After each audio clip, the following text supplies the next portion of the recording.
Buenas tardes a todos, mi nombre es Violeta Conde y me voy a encargar de moderar en esta tercera jornada del cuarto Congreso de Catolicismo, esta mesa redonda, cuyo rótulo reza el fundamento teológico de la comunidad política. En primer lugar quería dar la bienvenida y agradecer su asistencia al padre Ángel David Martín Rubio y a don Manuel Alejandro Rodríguez de la Peña y por supuesto a todos vosotros. Y a continuación pasaré a realizar una sucinta presentación de los dos ponentes. Si erro al proporcionar algún dato, por favor, que me corrijan. Y a continuación pasaré a cederles la palabra en el orden que ellos mismos prefieran para que pongan su idea y se procede a abrir debate. El padre Ángel Martín Rubio nace en Castuera, Badajoz, en 1969 y ordenado sacerdote en Cáceres en 1997. Además de los estudios eclesiásticos, licenciado en Geografía e Historia por la Universidad de Extremadura, en Historia de la Iglesia por la Pontificia Universidad Gregoriana de Roma y doctor por la Universidad San Pablo CEU, en la que fue profesor con la tesis Conflicto sociopolítico y violencia en la provincia de Badajoz, 1931-1939, bajo el signo de la Revolución. Actualmente es canónigo archiviero en la Catedral de Coria, vicario judicial y profesor. Autor de varios libros y numerosos artículos, buena parte de ellos dedicados a la pérdida de vida humana como consecuencia de la Guerra Civil Española y de la persecución religiosa. Entre ellos, Paz, Piedad, Perdón y Verdad, la represión en la Guerra Civil, una síntesis definitiva, o Salvar la memoria, una reflexión sobre las víctimas de la Guerra Civil. En segundo lugar, don Manuel Alejandro Rodríguez de la Peña nace en 1972 en Madrid, doctor en Historia Medieval por la Universidad Autónoma de Madrid, premio extraordinario de fin de carrera con la tesis Sabiduría y Poder en la Alta Edad Media, el arquetipo político del Rex Literatus en Occidente, siglo VI al X. Entre 2001 entre 2001 y otra fecha fue Research Fellow en la Universidad de Cambridge, en la que antes fue investigado e invitado en el St. John's College como becario postdoctoral. También ha estado vinculado como Research Assistant en la Universidad Católica de Nimega, en Holanda, y desde 2002 es profesor adjunto de Historia Medieval en la Universidad CEU San Pablo. Actualmente es vicerrector de investigación de esta universidad y director adjunto del Colegio Mayor Universitario de San Pablo. Es coautor del libro Princely Pictures in the Middle Age y autor de Los Reyes Sabios, Cultura y Poder de la Antigüedad Tardía y la Alta Edad Media. Además es autor de una veintena de artículos de investigación en revistas españolas e internacionales en torno a la teología política medieval y la cronística latina. Y ya sin más dilación, le doy la palabra.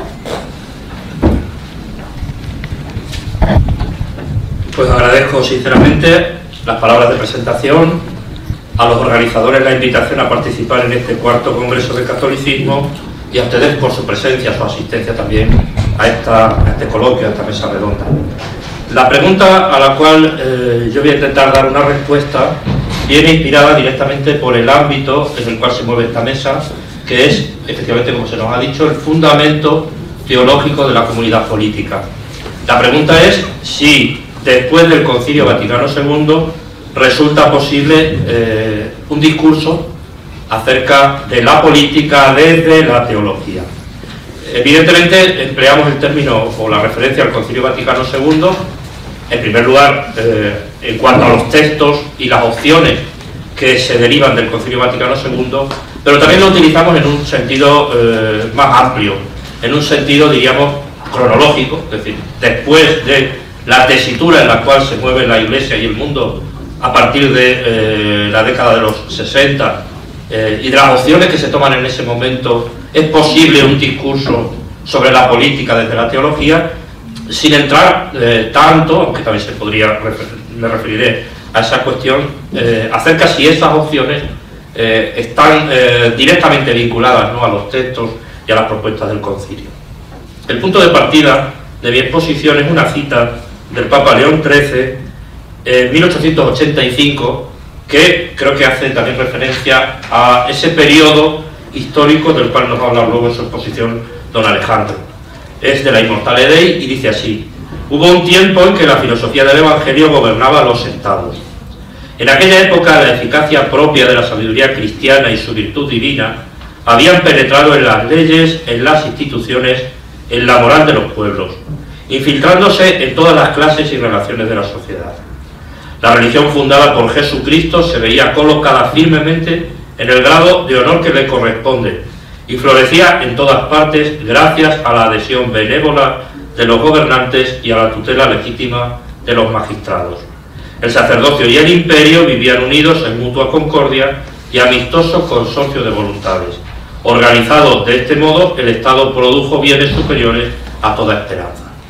Si se fijan, el texto habla de concordia y armonía para referirse a las relaciones entre la Iglesia y la comunidad política durante la cristiandad medieval. De aquella armonía se derivaron grandes bienes que apenas es necesario hacer esta precisión, pero conviene también porque me adelanto a alguna objeción que pudiera surgir. Dichos grandes bienes fueron compatibles con las muchas y graves perturbaciones padecidas por la Iglesia en los siglos medievales. Es decir, el texto que acabo de leer en ningún momento es una idealización de lo que fue la cristiandad o lo que supuso la Edad Media. En primer lugar, porque ninguna realidad temporal realiza en plenitud una beatitud, una felicidad que la Iglesia no espera nunca de las realidades temporales, sino solamente de una intervención personal de su divino fundador, es decir, de Jesucristo, y además que tendrá lugar al final de los tiempos. Luego, la perfección es incompatible con la temporalidad. Pero también, en segundo lugar, porque aquellas vicisitudes, imperfecciones, consecuencias del pecado y de la historicidad que se pudieron dar durante la cristiandad, no las debemos ver como auténticas crisis de la Iglesia, en el sentido en el cual formula este concepto de crisis de la Iglesia el filósofo y teólogo también romano Amerio, el cual habla de, o formula, lo que podemos llamar una ley de la conservación histórica de la Iglesia. Esa ley es muy importante y es un poco lo que va a estar en el trasfondo de todo lo que un poco yo les quiero decir en esta mañana. Dicha ley se basa de un principio, y es que la Iglesia está fundada sobre una verdad divina revelada y que ha recibido la energía, la gracia, la capacidad de acomodarse a esa verdad. Ahora bien, el hecho de que no siempre los miembros de la Iglesia se acomoden a esa verdad revelada no significa una pérdida de identidad de la Iglesia. El peligro no está cuando yo, en un momento concreto, no me acomodo a la verdad que profeso, sino cuando pierdo la verdad. Como dice este autor, la Iglesia no resulta destruida cuando las debilidades humanas la ponen en contradicción con esa verdad revelada. Esta contradicción es inherente al estado guiador, ¿no? Es decir, mientras estamos aquí en este mundo, es propia de esa imperfección, de esa temporalidad de la cual hablábamos. Ahora, ¿cuándo resulta destruida? Cuando la corrupción práctica se eleva hasta cercenar el dogma y formular en proposiciones teóricas las depravaciones que se encuentran en la vida.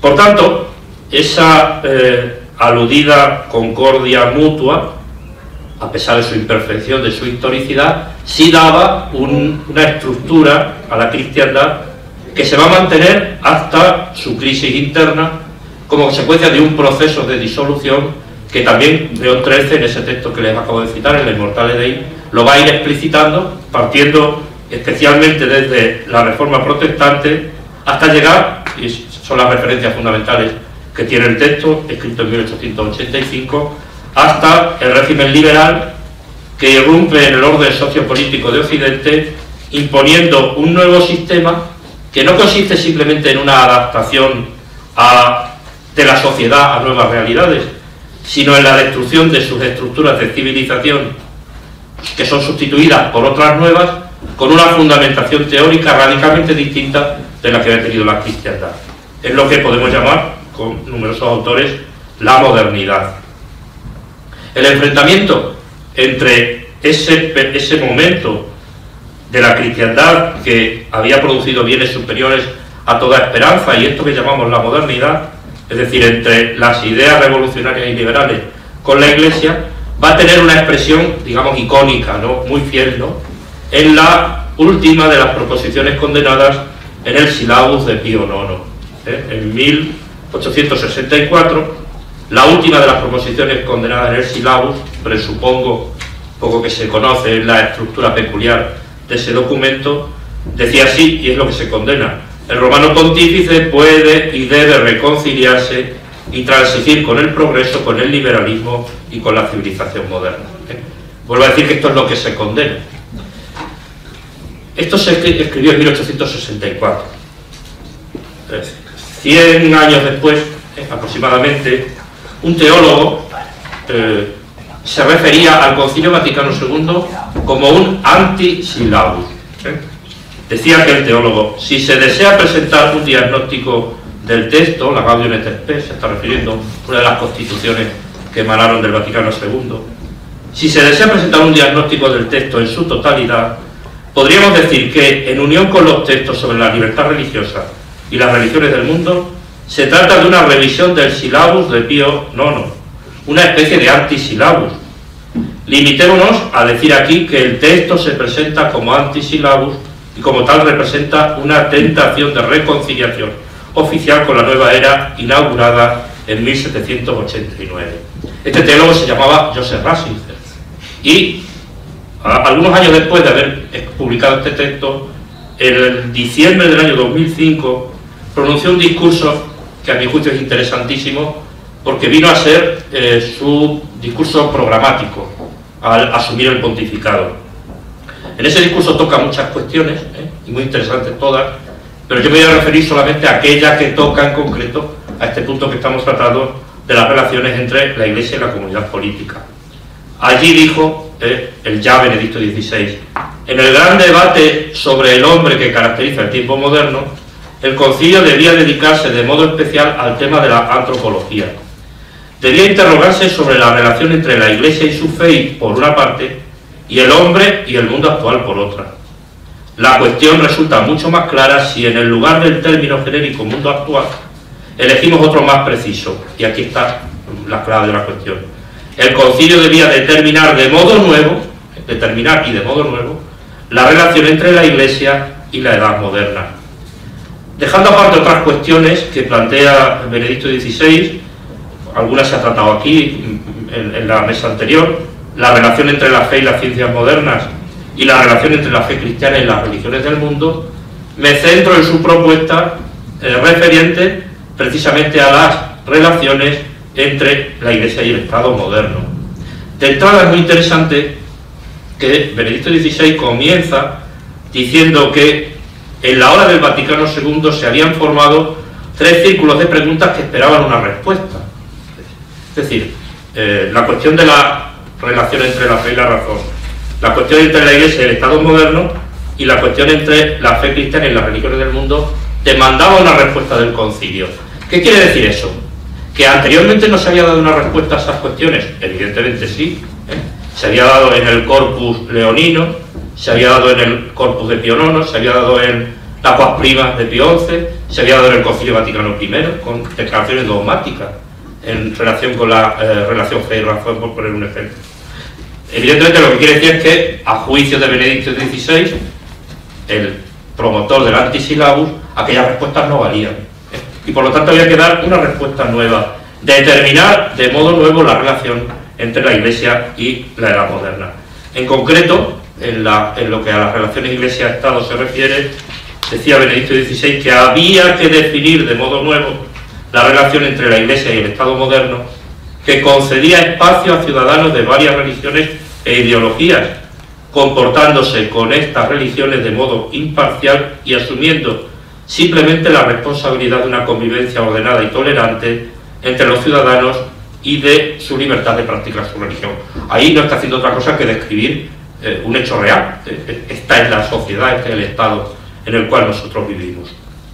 La propuesta, pues la propuesta, siguiendo al discurso citado de Benedicto XVI, sería que el Concilio Vaticano II, y cito también palabras textuales de él, fue un sí fundamental a la edad moderna. Vamos a fijarnos, vamos a ver aquellas respuestas de este sí fundamental a la edad moderna que afectan más directamente a la relación entre la Iglesia y el Estado moderno, aunque para entender esto mejor habría que referirse no solamente a estas 3 propuestas concretas, sino diríamos a la fuente última de la inspiración teológica que se hizo predominante en el concilio, y que no es otra que la Nouvelle Theologie, a la cual había dedicado Pío XII su encíclica Humani Generis, y que bueno, que también había sido y lo sería, ¿no?, en esos años objeto de crítica por autores tan relevantes como Garrigou Lagrange, Cornelio Fabro o el cardenal Siri, Esa es una clave, ¿no?, para entender estas propuestas del concilio, la Nouvelle Théologie, y luego lo que se llamó el viraje antropológico de Karl Rahner, cuyo sistema probablemente es la clave de lectura para entender mejor el Vaticano II y los pronunciamientos posteriores. ¿Cuáles serían esas propuestas, esas nuevas respuestas que implicarían que aquella civilización moderna con la cual no se podía reconciliar el Romano Pontífice, ahora se le da un sí fundamental? Son fundamentales, a mi juicio, ¿no? Esto ya es una labor que he tratado yo, se podrá estar de acuerdo o no. Serían tres estas realidades. Primera sería la afirmación de la autonomía de las realidades temporales, que trae y que tiene como consecuencia el naturalismo político. No me voy a detener a citar los textos, yo los remito a las actas también de las jornadas, pido una concesión, casi que hagáis un acto de fe, ¿no?, en lo que estoy afirmando, ¿no? Se puede entrar luego en el debate. Es decir, la afirmación de la autonomía de las realidades temporales que presupone, que tiene como consecuencia el naturalismo político, es decir, hacer del bien común puramente terrenal el fin absoluto del Estado. Una política puramente a nivel de la naturaleza. El segundo punto y la consecuencia sería la idea de libertad religiosa, que hace imposible la fundamentación del bien común. ¿Por qué? Porque la libertad religiosa no se plantea en términos de tolerancia de cultos, que podrá plantear problemas prácticos, pero no a nivel doctrinal, sino que al fundamentarse en una idea de dignidad humana, hace imposible, ¿no?, la fundamentación del bien común, como demuestra, y me remito también a un debate sostenido por Ratzinger y el filósofo Habermas, en torno a esta cuestión, a la cuestión de cómo es posible fundamentar unas realidades objetivas en los sistemas democráticos vigentes en el mundo en el cual nos movemos.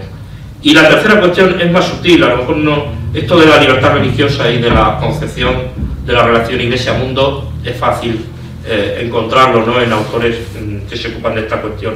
Esta última a lo mejor es más difícil de captar, pero también es importante, es el pluralismo teológico. Es decir, eso hace imposible la fundamentación de un discurso teológico, no solo sobre la política, sino sobre cualquier cosa. O sea, desde el pluralismo teológico es imposible hacer una afirmación teológica. Se puede hacer un discurso, ¿eh? De hecho, probablemente haya en la enseñanza o en el discurso de la Iglesia contemporánea más referencias a cuestiones políticas, sociales y económicas en 50 años que en 20 siglos. Pero no es un discurso teológico, no es un discurso teológico. Cabe la proliferación de palabras. ¿Por qué? Porque el pluralismo teológico no se entiende como se ha entendido la concurrencia de diversas escuelas que desde diversas perspectivas se acercan al misterio, sino como un valor en sí mismo que estaría vinculado a la propia incapacidad del pensamiento para conocer y expresar una realidad objetiva. Entonces, desde esas tres categorías, pues creo que ya con eso adelanto la respuesta, es imposible la construcción de un discurso teológico. ¿Qué entendemos? ¿Qué entendemos? ¿De qué estamos hablando cuando hablamos de una fundamentación teológica de la política? Claro, esto también es muy importante, porque se puede decir con razón, ¿no? Es decir, bueno, ¿y a qué viene? ¿A qué viene esta referencia? Bien, habría que precisar dos cosas, o sea, dos conceptos erróneos y a qué nos referimos cuando hablamos de teología política. No entendemos el término teología política en el sentido que lo emplea Carl Schmitt en sus obras, sobre todo al hacer referencia, y creo que en la intervención anterior se apuntaba también a eso, ¿no?, a cómo muchos conceptos políticos modernos proceden de una secularización de conceptos propios de la religión cristiana. No estamos hablando de eso, ¿eh? Eso me parece una idea muy interesante a la hora de conocer la etiología de la modernidad y también para saber a quién tenemos enfrente, ¿no? Pero para lo que estamos proponiendo aquí, bueno, nos resulta relativamente muy secundario que las ideas modernas procedan de una secularización del cristianismo. Pero sobre todo no estamos hablando de teología política en el sentido de toda una corriente que lo leo un poco como lo sistematiza un autor, Carlos Soler, que da una caracterización que me parece muy interesante de la teología política. Sería que la teología política no es una reflexión teológica sobre la política, sino una teología que es política. Es decir, una teología que es en sí un programa político. Fijaos qué cosa, ¿no? Además, es más, llega incluso a decir que la teología política, según esto, podría tener una orientación o otra. Podría haber, por ejemplo, una teología política de izquierdas, de derechas o de centro. Lo que la define como teología política es que elabore una ortopraxis y que esta elaboración de la ortopraxis sea el objetivo fundamental que determina la ortodoxia. Será ortodoxia, recta doctrina, lo que sirva a la ortopraxis, ¿no? Con perdón del auditorio. No podemos estar hablando de teología política desde estas categorías, ¿no? Porque en última instancia lo único que haríamos es encontrarnos con un último desarrollo de la utilización de las ciencias, en este caso la teología, que también es una ciencia, no para conocer o interpretar la realidad, sino para construirla. Y eso no es otra cosa que una inquietante confluencia metodológica con el positivismo y el marxismo. Por otro lado, esa conclusión de que será ortodoxia, recta doctrina, lo que sirva a la ortopraxis, solamente se puede hacer desde un primado de la acción de raíz blondeliana. Es decir, cuando se considera la verdad como confirmación de la inteligencia con la vida y no de un orden objetivo. Por lo tanto, no hablamos de teología política tampoco en ese sentido. Hablamos de teología política en el sentido más clásico, en el que rechazaba precisamente este autor que estoy citando. Es una reflexión de naturaleza teológica sobre la política. La política, el Estado, puede incluir muchas, la sociedad, la economía, o sea, no es solamente la organización de la comunidad política. Manteniéndonos, y en esto nos diferenciamos de estas teologías políticas de la modernidad, de aquellas de raíces hegelianas, en un método estrictamente teológico, que es por ejemplo lo que no hace Carl Smith. Carl Smith no hace teología propiamente dicha, ¿no? Pero también renunciando a elaborar un proyecto político concreto. Eso es muy importante también. La función de la teología política no es dar fórmulas de derechas, de izquierdas y de centro, como decía este autor, sino es ejercer una influencia en el sentido de oponerse, digamos, oponer desde el punto de vista razonado, ¿no? del razonamiento a partir de la revelación a determinadas realizaciones y marcando, ¿no? una serie de pautas, ¿no? de estructuras fundamentales que luego habrá que desarrollar en el ámbito de la legislación o de la administración de justicia, por poner un ejemplo. Termino porque creo que se me agota el tiempo. Todavía 15 minutos. ¿15 minutos? Sí. Ah, estupendo, muy bien. Muchas gracias. Genial. Bien. Una tercera distinción es que tampoco es el ámbito de la teología política, simplemente no sería el ámbito simplemente de glosar, ¿no? de repetir lo que serían las sucesivas expresiones del magisterio eclesiástico o de la llamada doctrina social de la Iglesia. Es decir, el ámbito de la teología no coincide, no es idéntico al ámbito del magisterio, del cual nos hablaba también el padre en su intervención anterior. En realidad habría que aplicar a esta cuestión concreta los principios genéricos que rigen las relaciones entre ambas instancias. Los principios generales que rigen la relación entre la teología y el magisterio hay que aplicarlos también a las cuestiones sociales y a las cuestiones políticas, sin olvidar también el momento histórico en el que estamos, es decir, la peculiaridad de las expresiones conciliares, papales y episcopales en este terreno desde el periodo en el cual nos estamos moviendo. Es más,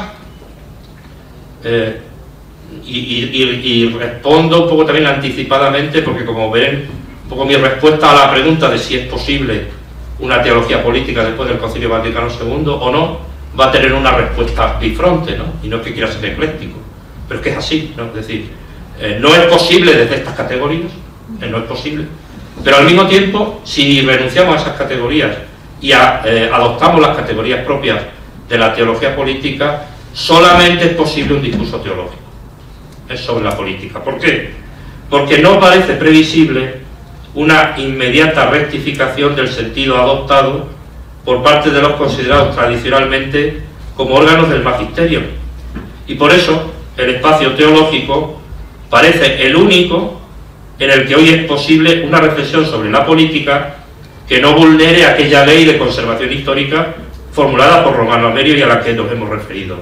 Es decir, una teología política que no se limite a formular en proposiciones teóricas las depravaciones que se encuentran en la vida, sino que abra caminos para la imprescindible reconstrucción de la doctrina política de la Iglesia y del derecho público eclesiástico en nuestros días. Creo que es, en el año 1988, el entonces obispo de Cuenca planteaba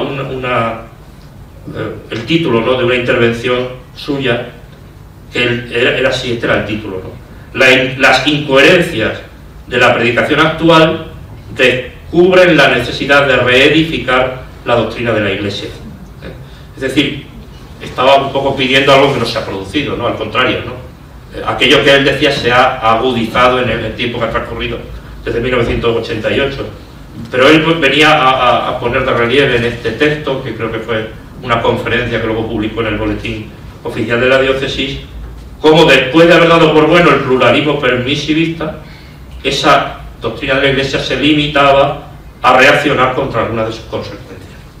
Entonces, ahora él veía, no, con esto no vamos a ningún sitio, ¿no? Entonces, es necesaria una reelaboración del marco. Como esa reelaboración en el ámbito de los órganos tradicionales del magisterio no se ha producido ni parece previsible que se vaya a producir, al menos que se cancele ese sí fundamental a la modernidad y el antisilabus y volvamos al silabus, cosa que no parece previsible, por eso digo que sí, el ámbito de la reflexión teológica, sí es el ámbito en el cual podemos formular unas reflexiones sobre la teología al margen de esos presupuestos que he citado hace un momento. ¿Cuál sería esa reconstrucción, ¿no? ¿Qué tendríamos que hacer? Sí, y aquí lanzo simplemente unas ideas para esa reconstrucción, para esa reedificación de la doctrina de la Iglesia, ¿no? Aquí en la teología tendría como que aportar una serie de materiales, ¿no?, para que luego a quien le corresponda proceda a esa reedificación. Yo creo que son sobre todo tres cosas o tres líneas las que no debemos perder de vista. La primera es no superar los límites de la continuidad. Claro, esta apelación que hacemos a la teología política nos obliga necesariamente a establecer los límites de una continuidad doctrinal que ha sido reiteradamente desbordada. Lo que pasa es que, claro, en esto hay que hilar un poquito más fino, hay que tener cierta sutileza, porque en los últimos años hemos asistido a una reordenación de lo que podríamos llamar los fundamentos filosóficos de la ruptura, ¿no? Durante mucho tiempo, y basta leer pues los textos que se publicaron, ¿no?, en aquellos años, no había ningún pudor en hablar del antisilabus, en decir que las enseñanzas del Concilio Vaticano II eran novedosas y se saltaban elogiosamente las rupturas introducidas. Por ejemplo, alguien decía, la Iglesia ha hecho pacíficamente su revolución de octubre. Claro, esto que lo diga yo, no tiene ningún valor, ¿no? Pero que lo diga Congar, ¿no?, que lo diga uno de los panegiristas del Concilio Vaticano II, pues tiene su interés, ¿no? O el cardenal Suenes, ¿no? Podríamos hacer una lista impresionante de las tesis enseñadas en Roma. Roma no es una ciudad, ¿no?, es el Papa. Una lista impresionante de las tesis enseñadas en Roma antes del concilio como las únicas válidas y que fueron eliminadas por los padres conciliares, ¿no? Ese era el discurso, ¿no? Y no había problema, ¿no? Estaban encantados, ¿no?, de haber hecho la revolución de octubre. Pero claro, pasó el tiempo y se produce una reacción frente a algunos excesos cuya radicalidad ponía en peligro el propio proceso, ¿no? Y además, como ahí hubo objeciones, hubo resistencia, hubo, tanto desde el punto de vista de la teología como de la pastoral, quien planteó que no se pueden vulnerar los límites de la continuidad hasta ese extremo, ¿no?, de decir que se hace la revolución de octubre. En los últimos años hemos asistido a un discurso que pretende hacer aceptables las novedades conciliares, proclamando al mismo tiempo su continuidad con la doctrina de la Iglesia. Es lo que se ha llamado la hermenéutica de la Reforma o de la renovación dentro de la continuidad, que sería el justo centro entre dos extremos que habría que evitar, dos extremos viciosos. Lo que podríamos llamar, entre comillas, el tradicionalismo, ¿no?, y la ruptura, ¿no? Entonces, a medio camino entre la conservación de la doctrina y la ruptura se situaría la justa reforma, el justo equilibrio. El problema está en que eso que se moteja de integrismo es la doctrina católica, ¿no? Entonces nos situamos en la equidistancia de la doctrina católica. Pero más que entrar, ¿no?, en el argumento en sí, a mí me gustaría poner de relieve cómo el problema está precisamente en el método que se utiliza para establecer esta continuidad, ¿no?, que es la hermenéutica. Y la hermenéutica no es otra cosa que quitarte de encima el problema. Si yo tengo un texto que me plantea un problema, digo, no, el problema no es el texto, el problema es la interpretación del texto. Es decir, acudo a una instancia externa al texto para resolver el problema que me plantea el texto. Claro, si eso es así, es decir, si no hay un elemento objetivo de confrontación externa al concilio y al magisterio postconciliar, digo externo pero no ajeno a la Iglesia, el criterio es la revelación. Si el elemento de confrontación de los textos del concilio no es la revelación, sino es la interpretación, la hermenéutica que yo o que otra persona, pues muy autorizada que sea, haga del texto, al final encerramos el problema en un círculo vicioso, donde el elemento que ha de ser interpretado se convierte a su vez en el criterio de interpretación, porque luego estos son como el rey sol. Decía el Estado soy yo dice la tradición soy yo. Claro, sí, la tradición al final es el concilio. Entonces, si yo interpreto el concilio a la luz de la tradición, que es el propio concilio, he pasado desde la hermenéutica de la Reforma a la hermenéutica del absurdo. Y al decir del absurdo no es simplemente una pirueta para desacreditar el argumento, sino la lógica consecuencia de una metodología que prescinde de la lectura del texto para fijar su verdadero sentido. La modernidad habla de hermenéutica poniendo el acento no en una dificultad particular que puede tener un texto en su transmisión, sino en la incapacidad general que tiene el hombre para transmitir su pensamiento. Los presupuestos de la hermenéutica son el agnosticismo gnoseológico y el egologismo. Entonces, desde ahí, desde esas categorías, pues resulta imposible resolver el problema. Entonces, la primera cuestión que tenemos que hacer para hacer teología política es no traspasar las barreras de la continuidad. Y aquí pues, habría que referirse a la lógica, ¿no?, al principio de no contradicción, a los principios elementales del ser. La segunda cuestión sería formular y explicitar en las circunstancias actuales la gran cuestión de la teología política. ¿Cuál es la gran cuestión de la teología política? La podemos reducir a esto, que no solamente los actos y comportamientos de los ciudadanos a nivel particular, sino la misma estructura constitucional de la sociedad tiene que estar subordinada eficazmente al orden moral. Y las palabras están medidas. La estructura de la sociedad constitucional, no solo desde el punto de vista de la Constitución como ley, sino de su íntima composición, ¿no?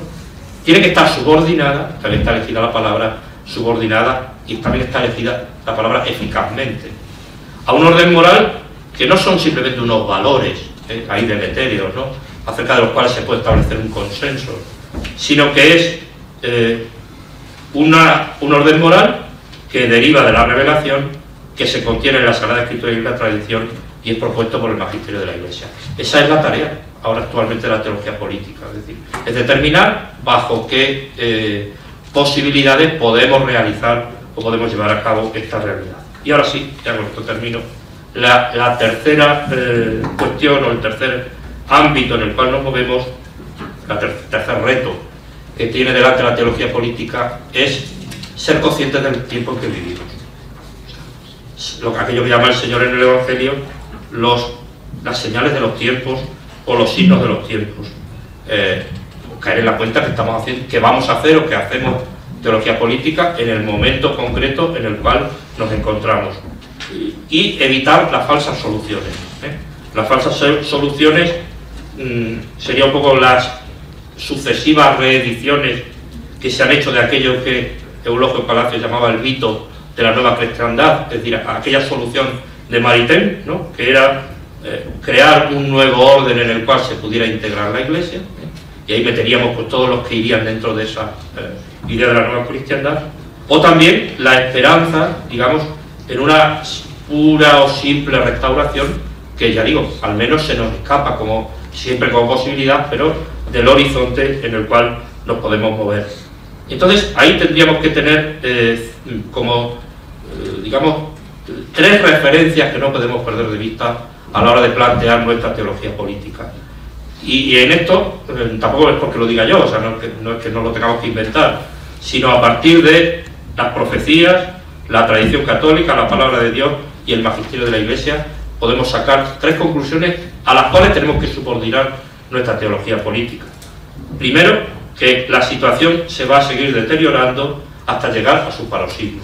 Es decir, desechar la idea del progresismo, porque no existe. Segundo, que esa falsificación afecta no solamente a lo sociopolítico, sino a lo religioso. Y tercero, que la restauración final, como decía antes, tendrá lugar por Jesucristo. Cualquier teología política que olvide estos signos de los tiempos está condenada al fracaso, porque nos llevaría al callejón sin salida que debemos evitar de dos extremos: esperar al modo de Lamennais una iglesia reconciliada con los principios de la libertad moderna, y también evitar esterilizar nuestra propia acción religiosa y social con el sueño de una restauración que no vamos a acabar de ver. Muchísimas gracias.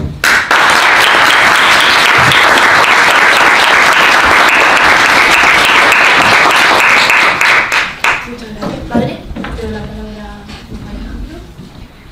Muy buenas tardes. Lo primero, agradecer la invitación, es un honor estar aquí. Lo segundo, hacer una breve corrección a la presentación. El currículum que se ha leído es de hace 10 años.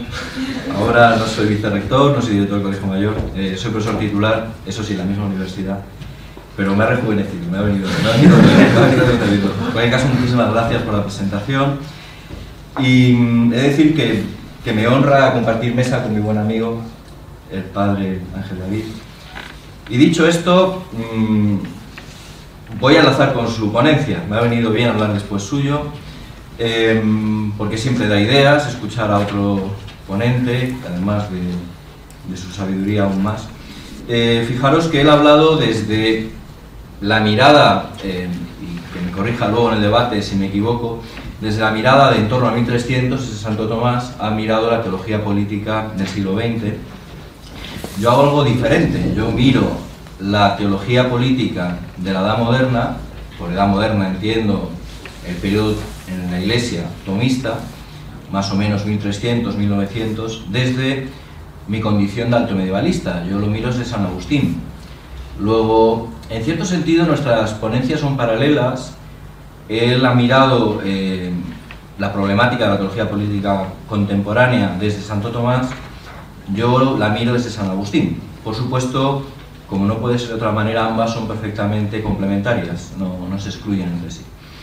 Solicito de este auditorio, buena parte del cual conozco personalmente, una cierta amplitud de miras, una mente abierta, porque algunas de las cosas que voy a decir puede romper algunos esquemas, en el sentido de que lo que planteo es una revisión de la validez o no voy a llegar a ninguna conclusión, simplemente me voy a plantear preguntas, de una validez del esquema político de Santo Tomás, que imagino la mayor parte de los aquí presentes considerará como el mejor posible. Insisto, voy a lanzar preguntas, no voy a dar respuestas porque además no las tengo. Pero yo como alto medievalista, que parto del esquema paulino-agustiniano, ¿qué preguntas me hago? Me hago una serie de preguntas. La primera es, las raíces últimas del problema de la teología política, que también ha apuntado el padre hace un momento, ¿dónde estarían? ¿A dónde hay que ir? ¿A dónde hay que remontarse? Por supuesto, esto está enlazado con otra pregunta, que es ¿cuándo empieza la teología política cristiana? La primera respuesta es muy sencilla. La teología política cristiana empieza en el siglo IV, porque antes lo que hay es escatología. No hay un solo texto de pensamiento político cristiano anterior al siglo IV. Durante 300 años los cristianos consideraban que pensar la política era innecesario porque ya pensaría Jesucristo en majestad, en el escatón, Cristo Rey, gobernaría. Luego no le iban a decir al Señor cómo iba a gobernar. Luego era innecesario escribir sobre pensamiento político. Fijaros que alguien como Tertuliano, con formación jurídica y autor de tantos libros, no le dedicó un minuto a pensar el orden político cristiano, porque pensaban que ese orden político iba a ser el reino de Dios en la tierra una vez que se produjera la segunda venida. Esta es la primera idea. Por supuesto, hay un pensamiento político implícito en las epístolas paulinas, en el Evangelio y en el Antiguo Testamento, pero no como teología política explícita. Luego habría que preguntarse cuál es la teología política del siglo IV, sus raíces, a dónde nos lleva. Por supuesto, esto no lo puedo hacer porque tengo media hora y vengo a hablar de universalismo, que es lo que me interesa, el universalismo en la teología política. Simplemente apuntar esta cuestión. El problema de la teología política cristiana es que nace en un contexto concreto, que es el del Imperio Romano Cristiano, Constantino Teodosio, y eso nunca hay que olvidar. Esta es la primera idea. Segunda idea, cuando hablamos de imperio universal, de monarquía universal, habría que especificar qué es imperio o monarquía universal en el sentido de universalismo político cristiano, porque imperio puede ser dos cosas. Puede ser el Principatus super omnem terram, que es como lo define la Vulgata de San Jerónimo a partir de un lenguaje jurídico romano.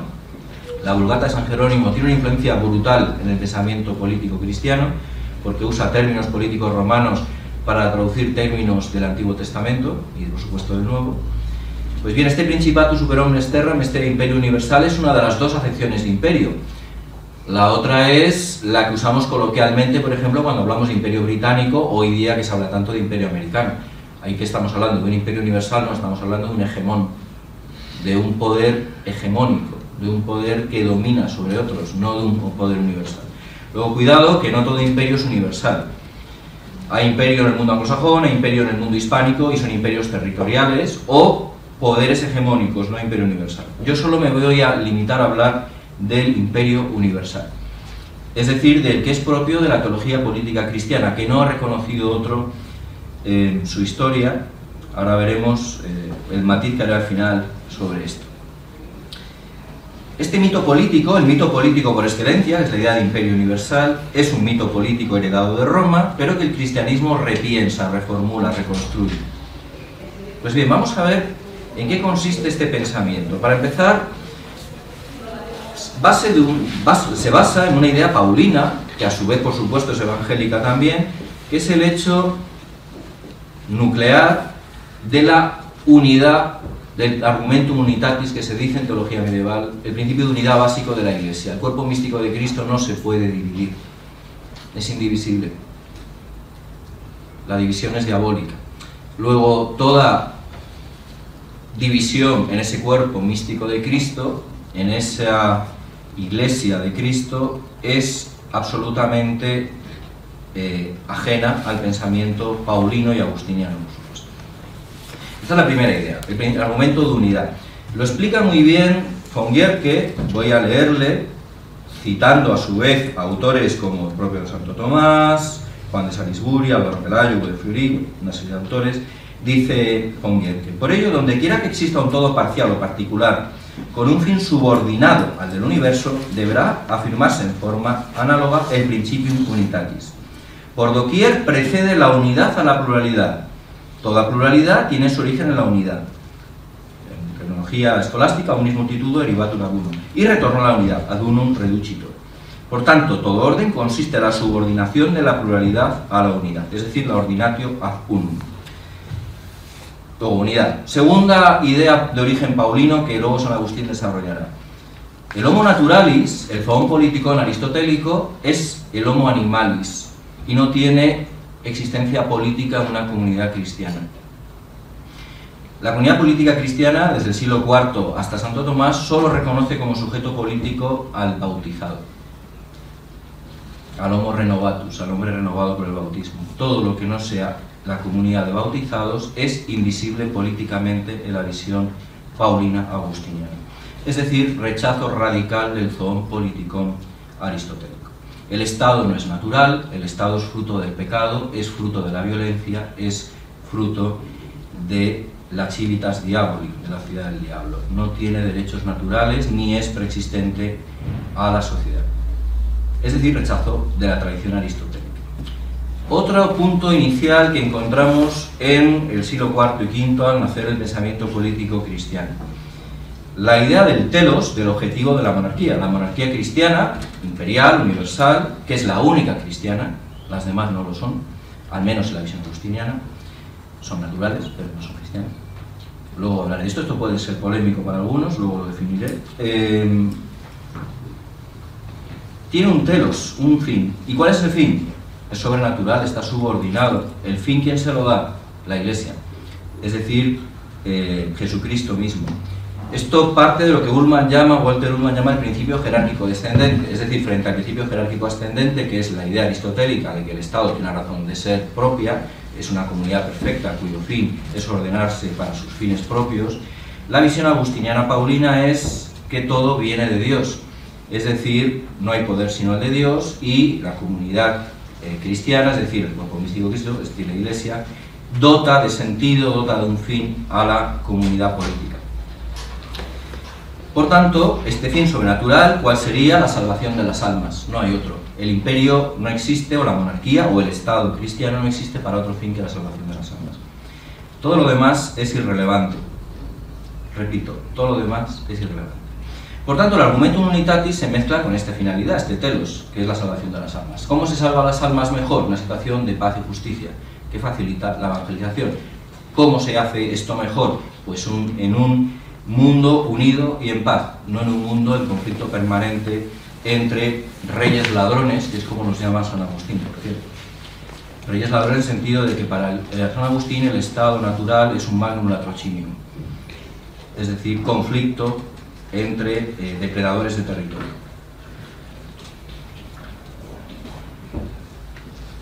Por tanto, el Estado no tiene sentido en sí mismo para un cristiano, sino como, si es cristiano el Estado, evidentemente, como instrumento para la salvación de las almas, garantizando una paz y unas condiciones adecuadas para la evangelización. Todo lo demás, el bienestar, la prosperidad de los pueblos, la grandeza de las naciones, insisto, es irrelevante. De hecho, no encuentro ni una palabra sobre ello en 10 siglos de pensamiento cristiano, ni una palabra sobre ello. Lo cual esa ausencia es llamativa, es el argumento al silencio. Bien, cuando llega el triunfo del cristianismo entre Constantino y Teodosio, uno se encuentra en Eusebio de Cesarea, y el planteamiento, después de un silencio de 3 siglos, cuando los cristianos se dan cuenta que va a haber una forma política cristiana antes del escatón, antes de la segunda venida, tienen que empezar a pensar ese Estado cristiano. El primero en formularla, aunque Lactancio algo dice, pero esencialmente el primero en formularla es Eusebio de Cesarea. Eusebio de Cesarea, que plantea el famosísimo cesaropapismo que no voy a desarrollar. Es decir, el Estado universal cristiano, en el cual el emperador asume unas funciones que define como de nuevo Moisés, 13º apóstol y obispo exterior, episcopos tonectos. No lo voy a desarrollar, no tengo tiempo. Simplemente apuntar, en el fondo, lo que hace Eusebio es coger a Roma, que era la Babilonia de la patrística, la segunda Babilonia, es decir, identificada con el anticristo. Ahora esa Babilonia bautizada se convierte en la Jerusalén celestial en la tierra, la Civitas Dei terreno. Esto es un pensamiento de corte cesaropapista, si es que eso significa algo, que sería otro debate. Al hilo de esto, pues por ejemplo, indicar simplemente dos ideas.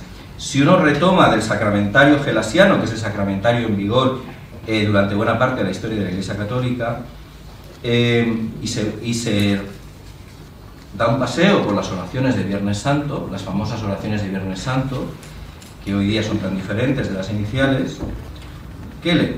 Pues hay una que es: Oremus pro Christianissimo imperatore nostro, Deus et Dominus noster subditas illi facet omnes barbaras nationes ad nostram perpetuam pacem. Oremos por nuestro cristianísimo emperador, para que Dios nuestro Señor haga que todas las naciones bárbaras sean súbditas de él para nuestra paz perpetua. Oración de Viernes Santo. Hay otras muchas, las tengo aquí en lo que es la liturgia de la Iglesia en distintos momentos, liturgias de coronación, por ejemplo, realmente. A esto responde y matiza Agustín de Hipona en la Ciudad de Dios, recordando a los cesaropapistas, un siglo después, porque la respuesta tarda un siglo en llegar, 100 años es mucho tiempo, pero tarda un siglo en llegar, que la Civitas Mundi, por muy cristianizada que esté, el Imperium Christianum de Teodosio, al cual por cierto la alaba en la Ciudad de Dios constantemente, a Teodosio el Grande, pero recuerda que por muy bautizada que esté, no deja de ser la Civitas Mundi del diablo, es decir, la dominada por la violencia, la depredación y el pecado. Esta visión pesimista agustiniana, que tantas veces los católicos deberíamos recordar, que se nos olvida, es una advertencia respecto a no poner esperanzas de tipo escatológico, mesiánico, milenarista en el imperio cristiano. Este famoso agustinismo político, tan mal comprendido, viene a decir que la Iglesia peregrina, es peregrina en la tierra, concepto que es original suyo, y que simplemente se sirve de un Estado cristiano, que es su espada, una espada necesaria porque derrama sangre, el Estado tiene que usar el monopolio coactivo de la violencia y por tanto derrama sangre, y la Iglesia peregrina no puede hacer esto. Por eso es necesario un imperio al servicio de esa Iglesia peregrina, que mantenga la paz y el orden derramando sangre, la espada coactiva. Todo esto lo desarrollará San León Magno cuando a esta idea agustiniana añada algo que en principio no se encuentra en papas anteriores. A mediados del siglo V, San León Magno habla de la jurisdictio universal del Papa, es decir, la idea de que su jurisdicción intraeclesia sobre las llaves del cielo, aquello que ates quedará atado, todos lo sabéis, espero, imagino que mejor que yo, también se aplica a todo el género humano, toda criatura humana. El ministerio petrino es universal, no solo dentro del cuerpo místico de Cristo, sino es universal, definido por San León Magno. Él además utiliza otro concepto, que es el principatus de Pedro, acuñando una frase que tendrá mucho éxito a la media: omnis judicat et nemina judicatur, aquel que juzga a todos y no es juzgado por nadie. Aquel que juzga a todos y no es juzgado por nadie. Todo esto, como es bien sabido, esto probablemente todos lo conocéis perfectamente, no lo voy a repetir, San Gelasio lo desarrolla, la famosa teoría de las dos espadas, que no voy a desarrollar. La doy por conocido. Llegamos al punto clave para la monarquía universal cristiana medieval, León III. León III, en la Navidad del 800, corona emperador a Carlomagno. ¿Qué implica esto? Más allá del pensamiento gelasiano y agustiniano. Pues la introducción del concepto de gratia, de gracia de Dios aplicado al poder político. El concepto rex dei gratia ya se usaba antes, pero León III y sus sucesores desarrollan la idea hasta el punto de considerar que el Papa tiene la autoritas, recordad la división potestas autoritas, para crear imperios, trasladar imperios o deponer y nombrar emperadores o reyes, es decir, la idea de coronación, imperial, que implica que hay un escrutinio de la persona del emperador, que estaba ritualizado además. El emperador, antes de ser coronado, primero era sometido a examen por el Papa, a ver si era digno de la corona. Es decir, lo que se establece es la idea de que la fuente última de la soberanía en la comunidad política cristiana es el Papa. Es decir, frente al principio germánico, jerárquico ascendente, la idea de que los reyes germánicos los elegía el pueblo en un momento fundacional, por supuesto luego ya se actualizaba eso, ¿no? Es el Papa el que otorga esa jurisdicción, hasta el punto que lo que se ritualiza la coronación imperial, previa además ordenación como diácono, no olvidemos que los emperadores eran diáconos de la Santa Iglesia Romana, recibían el diaconado. Como digo, lo que se significaba es la idea de que era un ministro del Papa, una especie de instrumento del Papa. Todo esto se desarrollará en el mundo carolingio, llegamos al mundo tónida, donde se introduce una idea que complementa todas estas, la idea de jerarquización. A partir de la lectura de Dionisio Areopagita, jerarquía celeste, concepto de que hay jerarquías celestes, palabra griega que introduce él en el latín, siglo IX, para que se esté perdiendo. Los otónidas lo que construyen es este esquema universalista de imperio cristiano universal, pero añadiendo la jerarquización, es decir, la idea de que hay reyes, a los cuales los papas llaman ahora reguli, traducido reyezuelos. Curiosos son las cartas en este sentido de Herberto de Aurillac, el Papa Silvestre II, que considera que el rey de Francia es un reyezuelo, porque rex solo es el emperador. Reguli, reyezuelos. Esta jerarquización, la idea de que hay un imperio universal y poderes subordinados reales, durante 150 o 200 años no lo cuestiona nadie. Fijaros que no lo cuestiona ni siquiera la Reforma Gregoriana. La Reforma Gregoriana muchas veces es malentendida. Lo que se solventa en la querella gregoriana no es la universalidad del imperio, que jamás cuestiona ningún papa hasta el siglo XIV. Lo que se cuestiona es el reparto de funciones entre sacerdotium y regnum dentro de esa universalidad. Nadie cuestiona la universalidad del imperio o, por supuesto, del papa. Dos anécdotas sobre esto. Si uno lee los textos de los teóricos del imperio en la época gregoriana, uno se encuentra definiciones como esta: Roma es la cabeza del mundo a la que le corresponde el gobierno del orbe, de modo que el emperador, sucesor de los Césares, y César él mismo, gobierna todos los reinos y naciones. Solo el imperio es originario y universal, solo él construye el auténtico cuerpo político unitario en el que se encuadra el pueblo cristiano.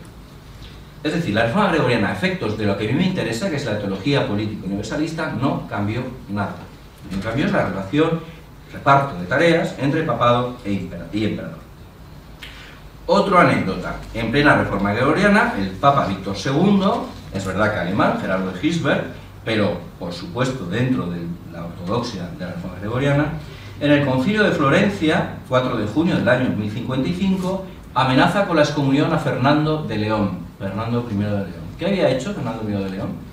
Proclamarse Imperator Hispaniarum, emperador de las Españas, en su correspondencia con el Santo Padre. El Papa, reunido con la Iglesia Universal y con la asistencia del sacro emperador romano germánico Enrique III, le dice que si sigue usando ese título será excomulgado. Por supuesto, Fernando deja de usarlo en la correspondencia con el papado y el imperio, la sigue utilizando en su documentación interna. El único emperador de las Españas que pudo usar el título con permiso expreso del Papa fue Alfonso VII, coronado en 1135 León, emperador de las Españas, reconocido, por cierto, por todos los reinos hispánicos. Esto me lleva a otro tema, que no ahora, si alguien quiere que lo saque el debate, que es el imperio hispánico. Pero no se olvide que es un imperio excepción, como lo define un canonista del XIII, que trabajaba en Roma, Vicente Hispano. Hay una exceptio hispánica. El imperio hispánico es posible porque se considera que España está fuera de la jurisdicción imperial por una concesión de la Iglesia, no porque sea un imperio universal.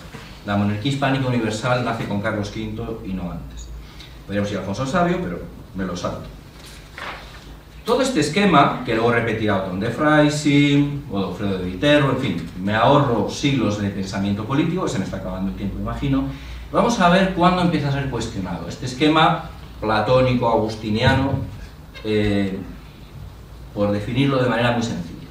Donde la clave, más allá, insisto, lo vuelvo a repetir, de la división de funciones, de tareas entre emperador y papa, el planteamiento es de universalismo radical. Las naciones, los reinos, no tienen los mismos derechos de soberanía y de jurisdicción a los ojos de la Iglesia que el imperio, que es uno. Solo puede haber uno. Pues bien, ¿cuándo empieza a cuestionarse esto? Pues, sin duda, cuando Aristóteles es recibido en Europa. Es Aristóteles y su principio jerárquico ascendente, la idea de que la soberanía viene del pueblo, el que cuestiona esto. ¿En qué sentido? En que rompe el modelo descendente de gracia, de soberanía que atribuye la comunidad cristiana al gobernante dentro de la comunidad cristiana. Claro. ¿Por qué? Porque se rehabilita alza un politicón, se rehabilita el Estado. Es curioso que la palabra política no se usaba en latín medieval al menos, pero que yo sepa tampoco en latín clásico, hasta la traducción de Guillermo Moerbeque, traduce la Politeia de Aristóteles, la política, por cierto, la traducción que usa Tomás de Aquino, Santo Tomás, y aparece la palabra política. Y Santo Tomás, siguiendo a Aristóteles, acuña el concepto homo naturalis et socialis, o el concepto homo politicus et socialis, y que dice, esencialmente, por resumir, que las ciudades, las polis, en términos aristotélicos, las comunidades políticas pequeñas, sean ciudades, sean reinos, son legítimas, que tienen la misma legitimidad que el imperio universal. Es decir, sienta las bases del futuro Ius Gentium de la Escuela de Salamanca, la idea de una pluralidad de reinos, todos sujetos de los mismos derechos, que intentan vivir en una cierta armonía internacional. Nace la idea del derecho internacional cristiano. Claro, el problema es que rompe con la jerarquización al igualar. De hecho, convierte la pretensión de imperio universal, y es el pensamiento probablemente de la mayor parte de las personas que, si preguntáramos en la calle, y por esta cosa tan rara, no responderían así. Cuando uno piensa en la pretensión de imperio universal, uno piensa en Darth Vader o cosas peores. Piensa en tiranía, piensa en una opresión tiránica, piensa incluso en Hitler, ¿no? Napoleón, piensa en un loco jugando una bola del mundo. Es decir, el imperio universal está absolutamente desprestigiado. La primera piedra de esa lenta ruina de la idea imperial universalista, se pone con la recepción de Aristóteles. Fijaros que la bula Unam Sanctam, tan ridiculizada, tan caricaturizada, incluso en pensadores católicos, es la respuesta, y esto lo dice Ullmann, y muy poca gente más lo ha visto, es la respuesta no solo a las pretensiones de Felipe IV el Hermoso de Francia de crear un Estado soberano, donde el rey sea emperador en su reino, sino también es la respuesta a esto. De hecho, la bula Unam Sanctam, y el que conozca el pensamiento de Benedetto Gaetani, el Papa Bonifacio VIII lo sabe, la bula Unam Sanctam es una respuesta al tomismo también. No en el plano teológico estricto, que por supuesto ya estaba absolutamente validado, sino a la lectura política que se podía hacer de Santo Tomás. ¿Qué viene a decir la Unam Sanctam? En esa frase tan célebre y tan mal entendida: toda criatura humana está sometida al romano pontífice. Toda criatura humana está sometida al romano pontífice.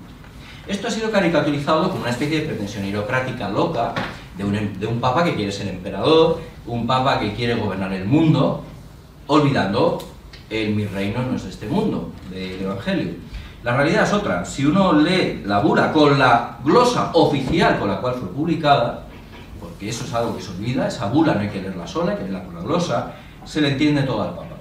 Lo que está diciendo es que esa idea de una pluralidad de regna, de naciones o comunidades políticas con igualdad de derechos es una barbaridad, que lo único que hay es un principio universalista que luego da soberanía a lo demás.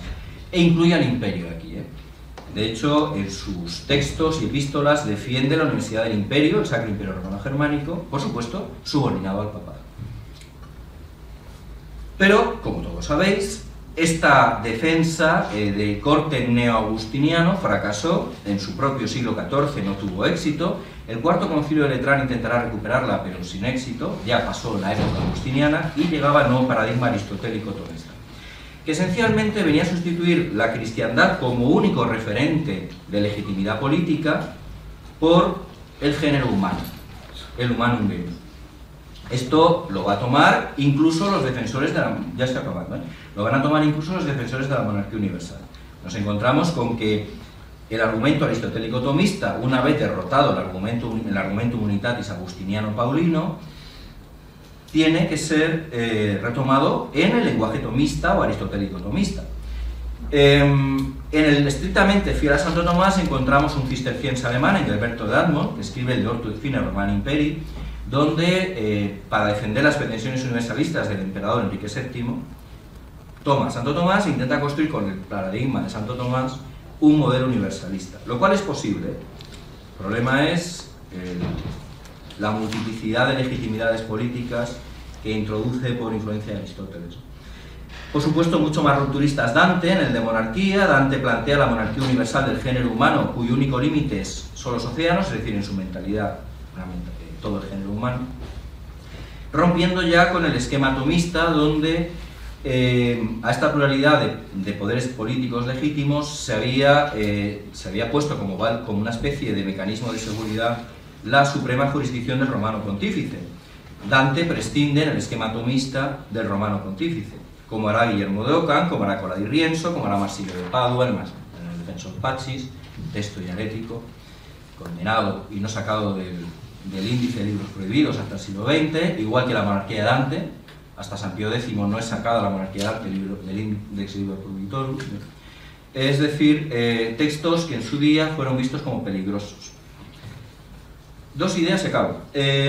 Sobre esto hay una cuestión interesante que es la siguiente.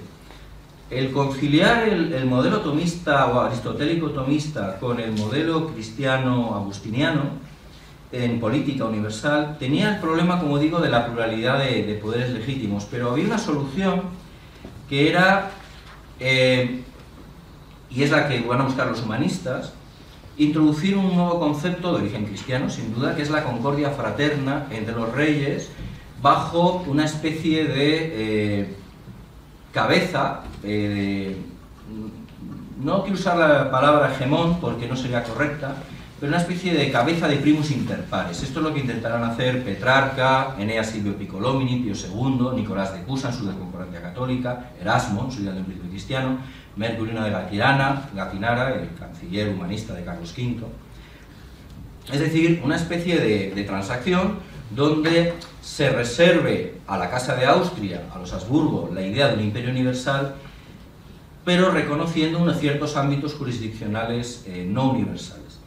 Esto, por supuesto, estaba condenado al fracaso, porque desde el momento en que reconoces la soberanía de cada rey, que llevará en el siglo XVIII a la soberanía nacional, tienes un problema si eres universalista. Yo me quedo, y esto es una apuesta muy personal, con las ideas de algunos de los intelectuales de la corte del César Carlos, de Carlos V, Pedro de Mesía, Antonio Guevara, José Valdés, y sobre todo el jurista navarro tan olvidado Miguel de Urzurrum, que su Catholicum Opus Imperiali Regiminis Mundi, publicado en 1525, el año glorioso de la victoria en Pavía, definía así el imperio de Carlos V. Dice: nuestro señor Carlos es el señor natural de todos los seres humanos, incluidos los paganos de las Indias y los musulmanes. Es decir, Miguel de Urzurrum, por supuesto, con muy poco eco, porque los tiempos eran otros, los tiempos eran los del modelo plural, o podemos decir de soberanías nacionales fragmentadas, aunque esto no tuvo éxito, lo que tuvo éxito fue el modelo de la Escuela de Salamanca, pero es interesante comprobar que todavía en el siglo XVI uno se encuentra nostálgicos de esta idea de una jurisdicción indivisa, universalista, del Sacro Emperador Romano Germánico, es decir, del emperador romano, porque lo de germánico ya sabéis que es un apellido que ponemos ahora, sobre toda criatura humana. Esto podemos decir que era utópico, que no tenía futuro, que eran otros los tiempos, pero si uno lee La ciudad de Dios de San Agustín, es difícil para el antimedievalista comprender que sea posible otro régimen cristiano que no sea el universal. Pero vuelvo a repetir, yo lo leo desde el siglo V. Puede sonar a una especie de ejercicio utopista, nostálgico del pasado medieval, pero desde luego, vista la experiencia de la política y la teología católica, que también nos ha explicado en el punto de llegada, pues uno se plantearía si volver a San Agustín no sería tan mala idea. Muchas gracias. Bueno, muchas gracias al ponente, al padre Ángel, al profesor Alejandro Rodríguez. Muy rica vuestro compartir con nosotros. A mí la verdad es que la ponencia que más me ha removido ha sido el padre Ángel, porque casi que me ha deshecho todo lo que he estudiado en 5 años en teología, ¿no? O lo pone patada arriba o patada abajo, no sé. Claro, yo no sé si ha tomado la parte por el todo, Gaudium et Spes, o sea, rápidamente la antisílabo, y no, o sea, no sé, es que se ha quedado muy pancho. Tan ancho y tan pancho, ¿no? Entonces, si puedes explicar un poquillo más ahí, que la Gaudium et Spes también como que se suele subdividir la parte más antropológica, sobre todo ese Gaudium et Spes 22, y otros números que son más políticos, ¿no? Y de la vida social, del trabajo, todo esto. No sé, o sea, que va a sonar como una especie de argumento de autoridad de Ratzinger, que lo dijo, supongo que en los años 70, y que como ha sido papa, pues, bueno, que creo que no es suficiente, que ahí falta algo. Y después, sobre el pluralismo teológico que usted ha cuestionado, ¿no? O sea, se puede ver, como decía Ratzinger como cardenal en Donum Veritatis, ¿no? Allá por los años 80, creo, 90, que es un ir y venir, ¿no? De la teología al magisterio, de la magisterio a la teología, y hay consenso, ¿no? Yo creo que uno, leyendo la teología, lo que ofrecen los teólogos católicos de hoy, puede situarse. ¿Qué tiene que ofrecer la fe cristiana al mundo?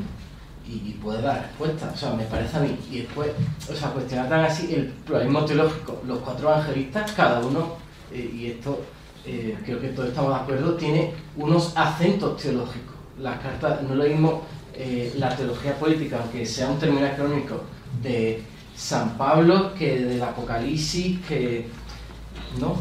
Bueno, no sé si hay una pregunta bien formulada, pero ahí queda. Muchas gracias. Son preguntas muy interesantes.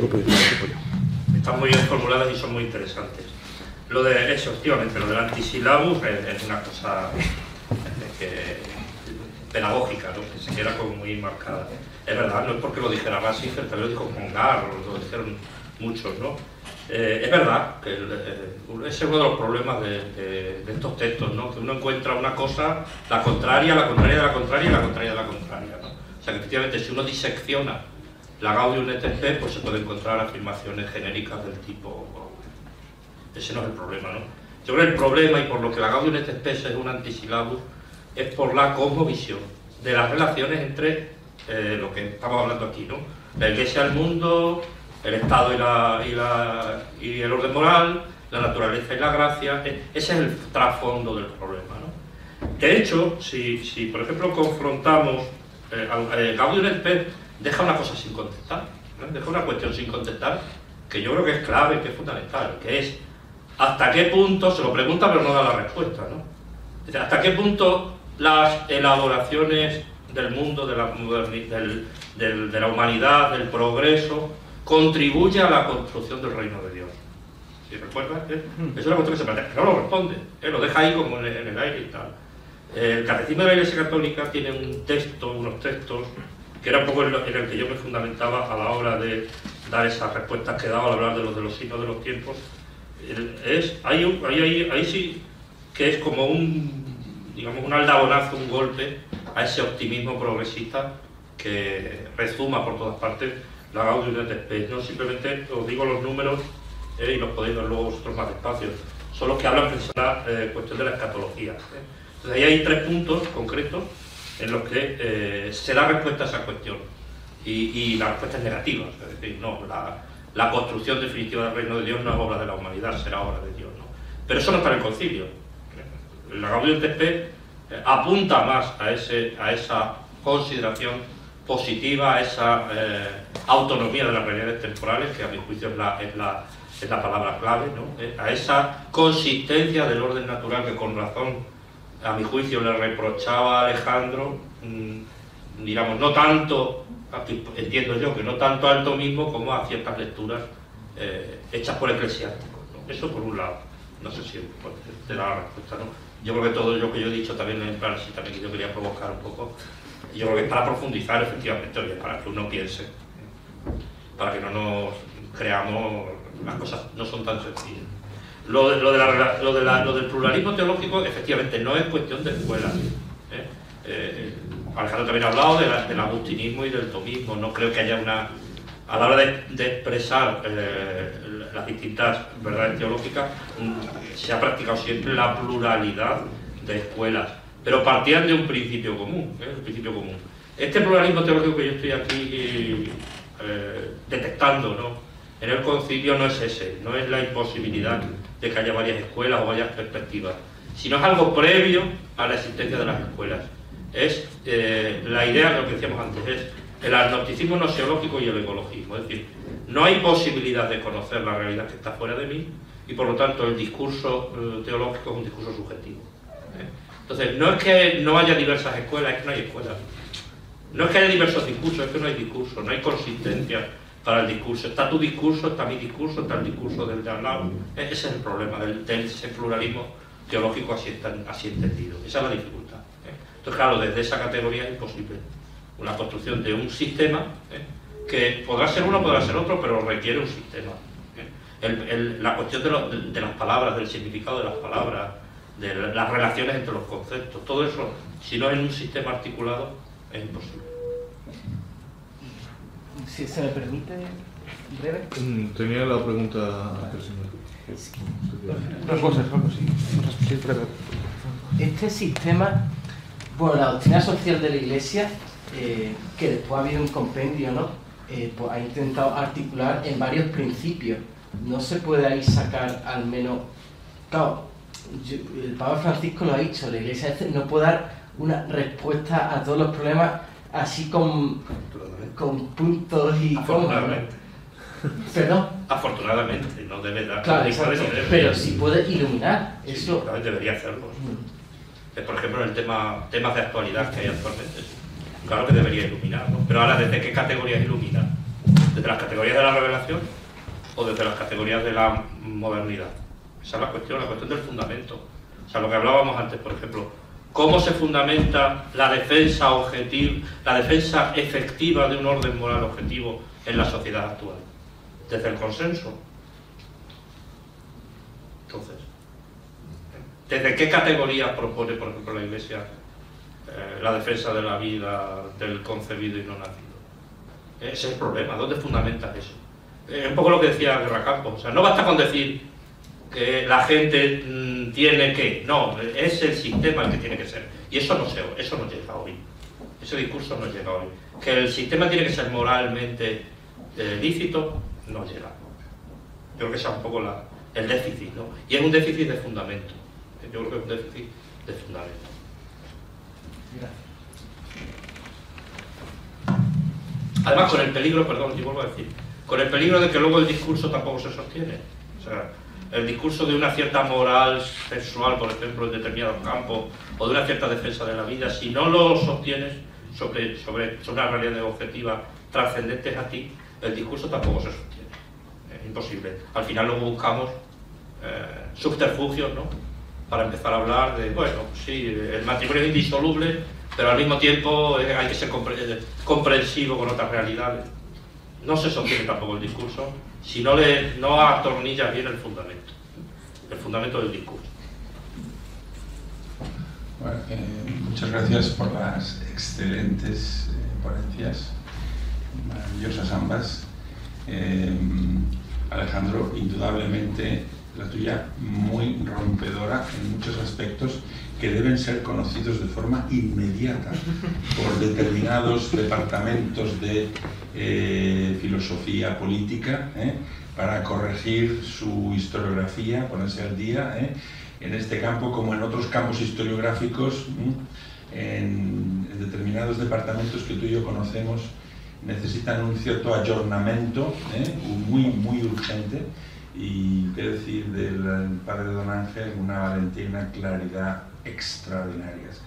Yo lo único que tendría que decir a ambas es que me descubro el cráneo entre ellas y lo que quiero es, eso sí, hacer una reflexión desde un punto de vista ligeramente distinto, anterior, y os rogaría a ambos que independientemente que me dieran su opinión. Es sobre el campo de la historia de las religiones, que puede incidir también en el de la antropología filosófica, y es la siguiente reflexión.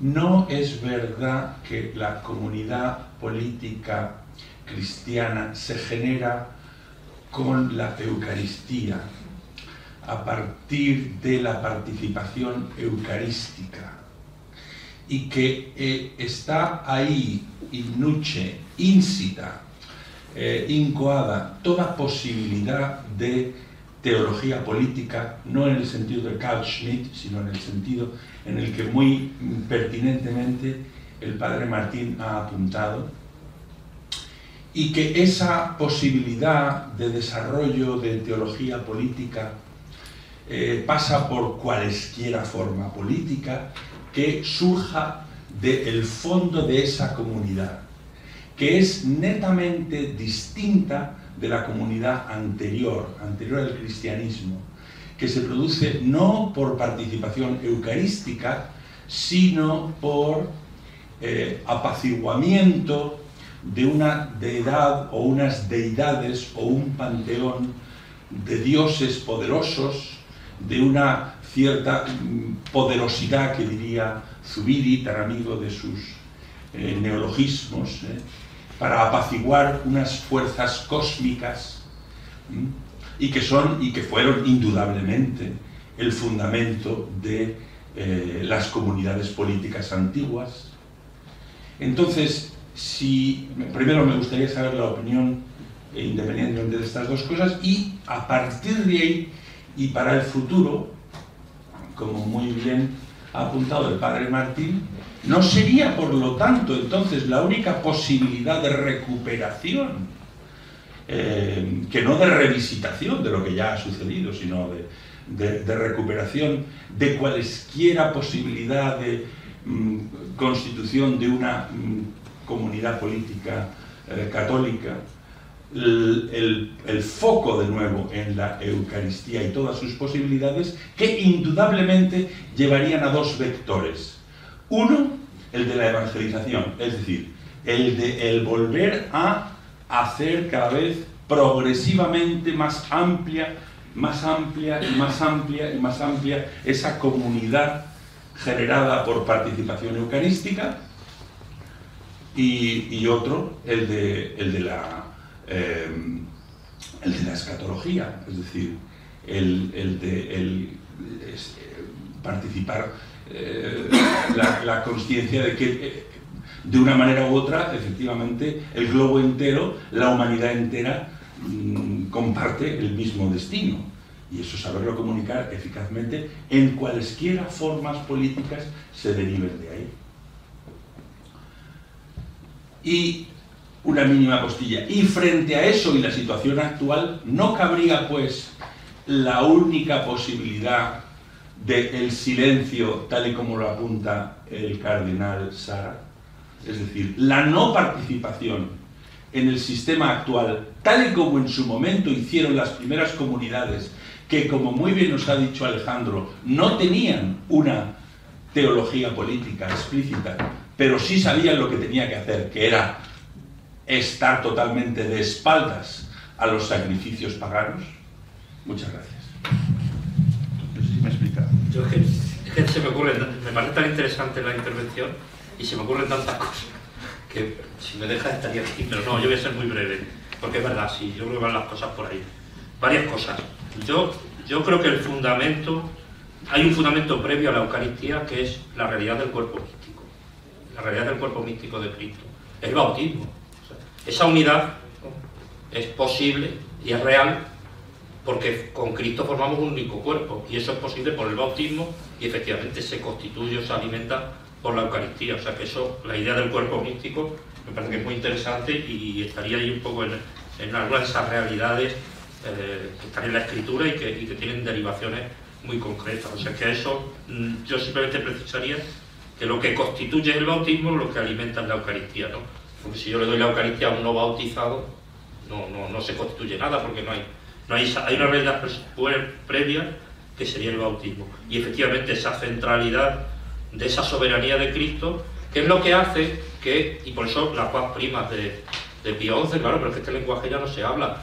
La fiesta litúrgica de Cristo Rey, que la instituye Pío XI para que cada año se le recordara a la gente las verdades contenidas en la encíclica para hacer frente al laicismo, ha sido vaciada de contenido, vaciada completamente de contenido. Se sigue celebrando una fiesta, Jesucristo Rey del Universo, pero uno compara los textos de que puso Pío XI y los actuales y no tiene nada que ver. Luego, ese discurso al cual se ha renunciado es central, en la centralidad de Cristo, efectivamente. Me acordaba cuando hablaba Alejandro, y ahora a raíz de eso, es que además el cuerpo místico no tiene dos cabezas, el Papa y el Emperador, tiene uno, que es Cristo, ¿no? Entonces me estaba hablando de los mosaicos de San Juan de Letrán, ¿no? Cristo, el Papa y San Silvestre y Constantino, ¿no? Pero la cabeza es Cristo, ¿no? Ningún cuerpo tiene dos cabezas, ¿no? Como se habla un poco en toda la cuestión de la teología del cuerpo místico. Claro que todo eso habría que profundizarlo y referirlo mucho. A esto va unido esa idea de no concebir la Iglesia como una realidad distinta de ese cuerpo místico formado por todos los bautizados. Seguramente que en los estudios teológicos recientes se insiste mucho eso de que todos somos Iglesia, los laicos, los sacerdotes, pero claro, ahí también hay se deja un poco en segundo plano que todos somos miembros de, es decir, que la Iglesia no la constituyo yo, sino que yo pertenezco a, pero cada uno es de acuerdo con su naturaleza, y por institución divina en la Iglesia hay ordenados y no ordenados. El Código del 17 definía a eso que ahora se llama laicos como los no ordenados, que es una definición negativa, pero muy interesante. O sea, ¿quién es el laico? El no ordenado, ¿no? Pero es que esa distinción entre ordenado y no ordenado me parece fundamental para digerir, ¿no?, esa realidad de que luego la Iglesia la constituyen todos los bautizados. La constituye el ordenado y el no ordenado, la constituye el Papa y la constituye el Emperador. Claro, el problema es que yo lo que apuntaba Alejandro también a eso, ¿no? Esta mentalidad que nos hace ahora a nosotros ver como que el representante de la Iglesia era Gregorio VII y no el Emperador. Por ahí también habría mucho que profundizar. Y yo creo que en cuanto a lo de cuál sería la postura actual, si participar o no participar, yo diría que en tanto y cuanto, ¿no? Es decir, yo no propondría como modelo la no participación, sino la participación, sin olvidar estas cuestiones que he dicho de los signos de los tiempos, en lo que se pueda, en la medida que se pueda. Y luego también yo relativizaría mucho, pero eso sí sería para otro debate, ¿no? Esa idea de cómo era la actitud de los primeros cristianos en relación con el Imperio Romano, ¿no? Y en último caso nosotros no podemos reproducir en relación con la situación actual lo que hicieron los primeros cristianos, porque ha habido de por medio la cristiandad, ¿eh? Y la existencia de la cristiandad altera sustancialmente cualquier visión de esta cuestión que pudieran tener los cristianos pre-Constantino, pre-Teodosio, ¿no? Entonces no creo que sea tan fácil transportar, ¿no?, aquella actitud a nuestros días, más allá de lo que tiene de principio general, ¿no? Es decir, bueno, efectivamente, hay que participar en lo que se puede participar, efectivamente, sin comprometer yo, porque en última instancia la finalidad última, efectivamente, es la salvación, ¿no? La salvación de ellos. Entonces, claro, si yo por participar voy a poner en peligro mi salvación, ahora si la voy a poner en peligro por no participar, mucho cuidado. Habría que ver ahí un poco ese equilibrio. Estoy muy de acuerdo en lo de señalar el bautismo. Sin duda, bautismo y Eucaristía son el centro de la teología política, en el sentido que son los fundamentos a partir de los cuales se elabora todo lo demás. Y en el fondo me sumo a todo lo que ya has dicho, porque así me ahorro yo decirlo. O sea, que comparto completamente ese principio, y además creo, Vicente, que aciertas cuando lo vinculas al papel que jugaba el sacrificio propiciatorio en el mundo pagano. El sacrificio eucarístico juega un papel muy similar, eso sí, con una lectura absolutamente distinta, en el sentido tanto teológico como moral, pero es verdad que ese sacrificio es el centro de la religión política romana o griega, la Eucaristía es el centro de la teología política cristiana, eso sí, con el paso previo al bautismo, como ha dicho el padre. Pero fíjate, hay un tema, yo te quería agradecer tus buenas palabras sobre lo que he dicho. Yo sé, querido Vicente, que tú conoces muy bien la bibliografía anglosajona, la dominas y sabes que estas cosas en el mundo anglosajón son muy conocidas, pero aquí no llega. Yo quiero hacer una reflexión por qué aquí no llega, porque alguna de las cosas que yo he dicho puede haber sorprendido a algunos, siendo todos conocedores de la tradición católica, como me consta que a muchos os conozco que lo sois. Porque yo creo que hay un problema con el tema agustiniano. Ha ocurrido lo siguiente: ha sido un arsenal de argumentos para hacer frente al tomismo. De hecho, se mencionaba antes el concilio, buena parte de los teólogos conciliares que intentaban rebatir la tradición tomista venían de formación medievalista, eran grandes medievalistas de hecho, pero se recurría a eso para matizar o oponer a lo que es tanto la moral tomista como la teología tomista como la eclesiología tomista. Y esto ha hecho que cuando se hace investigación en filosofía política, parece que el tema agustiniano se limita a 2 o 3 ideas básicas de la ciudad de Dios, casi en clave antropológica. Pero nadie se ha dedicado a mirar la tradición agustiniana buscando pensamiento político. En el mundo anglosajón sí, en el mundo alemán sí, pero no en España. En España, como sabes muy bien, el tema es casi tomismo, como tradición católica se limita al tomismo, casi todo, y luego los que intentan enmendar al tomismo. Y entre los que han intentado enmendar al tomismo, ha habido un recurrir a San Agustín buscando una especie de arsenal doctrinal, conceptual, porque claro, San Agustín es un padre de iglesia, y evidentemente nadie puede decir que San Agustín no sea ortodoxo. Ahora, esto ha hecho esta disputa, a la cual no entro, porque ya sabes, tú y yo lo hemos hablado, yo creo que los dos son perfectamente compatibles, no hay que elegir, en mi opinión al menos. Pero claro, esto ha hecho que quede oculto, perdón que tuteo un sacerdote, es mi amigo, él sabe por qué le tuteo. El padre sabe por qué lo digo. Entonces, la cuestión es que por resumir, que esto suena novedoso, por eso, porque nadie habla del pensamiento político de tradición agustiniana. Y esa es la clave. Por eso, pero esto, yo no he dicho absolutamente nada mío. De todo lo que he dicho, quiero aclarar, nada es mío. Todo está leído en autores anglosajones, alemanes. No he dicho una sola idea que sea mía. No significa que no las haga mías y que sea mi síntesis personal, pero que no ha aportado absolutamente nada nuevo. Eso quede claro.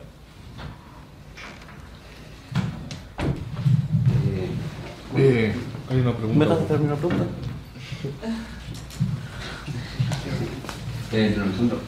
Yo quería contarle que cómo se concilió en su momento la existencia, sobre todo a partir de la coronación de Carlomagno, de dos emperadores, y también antes con la separación del Imperio Romano, con esa visión universalista. Muy buena pregunta. Ahí está el tema. De nuevo, aquí la visión desde nuestro tiempo oculta la realidad vista por los ojos de ellos. Aquí es que no he querido entrar en ello. De hecho, he dejado, como entenderéis, muchísimas cosas en el tintero, pero una de ellas es la diferente visión que tiene el Papa León III, la que tiene Alcuino de York y Carlomagno, sobre qué significa la coronación. La del Papa, que es la coherente con el agustinismo político, es la siguiente.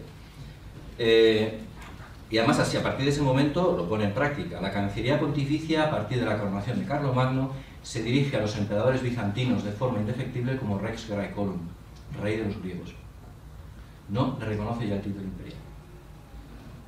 Carlomagno sí, porque Carlomagno, y no voy a entrar a desarrollarlo, simplemente apunto que él tiene una visión eurocéntrica. Él ve el Imperium Christianum, que ha nacido en el 800, él y Acuino, que es su eminencia gris, como una especie de Imperium Christianum europeo.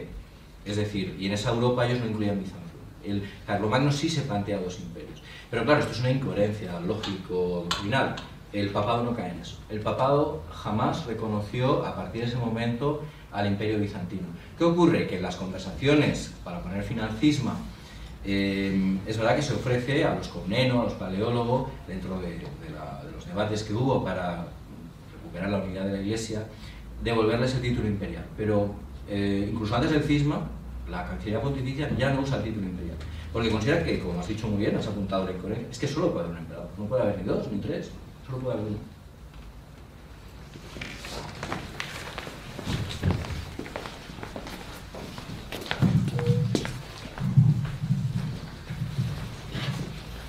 Antes de nada, también agradecer la charla de los ponentes, y en especial a Alejandro Rodríguez de la Peña, que justo ha tratado el tema que ahora mismo estoy estudiando, entonces me ha ayudado a dar mucha luz en muchas cuestiones con las que estaba ahí metido. Entonces, mi pregunta era en relación a la monarquía hispánica, que al final es también llamada monarquía universal, con lo cual actúa de alguna forma, pues también con una forma imperial. Y entonces mi pregunta es, en esa época en la que convive la monarquía universal hispánica con el Sacro Imperio después de Carlos, ¿cómo funciona esta convivencia simultánea entre una monarquía universal con forma imperial y el Sacro Imperio, sobre todo cuando en la monarquía hispánica el ideal de Dominium Mundi se cumple mucho más plenamente que en el propio Sacro Imperio, e incluso el ideal de Catejón, que bueno, no está tratado, pero esta tarde se va a tratar. Sí, vale, pues que todos los padres de hecho de la Iglesia lo atribuyen al Imperio Romano, incluso San Agustín, también está siendo representada mucho, o sea, más claramente por la monarquía universal que por el propio Sacro Imperio. Entonces, un poco cómo funciona esa convivencia simultánea de estos dos órdenes. Este es un tema para una ponencia, pero vamos, le agradezco muchísimo la pregunta porque es una de mis preocupaciones, porque ahora me he dado por los Habsburgo. Yo, como digo, me he encantado la media, pero llevo varias ponencias seguidas sobre Habsburgo, voy a publicar un librito sobre el tema, y me ha dado por el Imperio Universal de la Casa de Austria, así que es un tema que últimamente pienso mucho en él. Catejón, ya sabéis que esta tarde hay una ponencia de un amigo del padre y mío, Domingo González, donde va a abordar el tema del Catejón, por eso lo he dejado fuera, deliberadamente. De hecho, en el coloquio se lo quiero sacar al profesor González. Bueno, la cuestión es, como has dicho muy bien, hay dos, en principio hay un problema, que es que hay un Sacro Imperio Romano-Germánico que a través de Fernando continúa hasta su disolución en 1806 por Napoleón Bonaparte, momento en que finaliza, y por tanto hay una convivencia durante 3 siglos de un Sacro Imperio Romano-Germánico y una monarquía hispánica. La universal, como has apuntado muy bien, estoy completamente de acuerdo contigo, es la española, sin duda. De hecho, el propio concepto monarquía, lenguaje político previo al 16, se reservaba al imperio. Conceptos como monarquía y majestad no se usaban para reyes, eran solo para el emperador. Monarquía es por definición universal. ¿Qué ocurre? Que luego a partir del 16 se vulgariza el término latino y se aplica a también los reyes nacionales.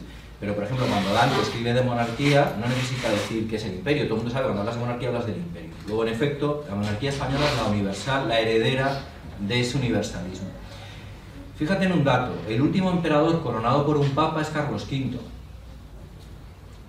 Lo que es de jure Fernando, Maximiliano y los Leopoldos y todos los Austrias hasta 1806 es lo que en terminología medieval llamaremos un rey de romanos, es decir, un emperador romano electo.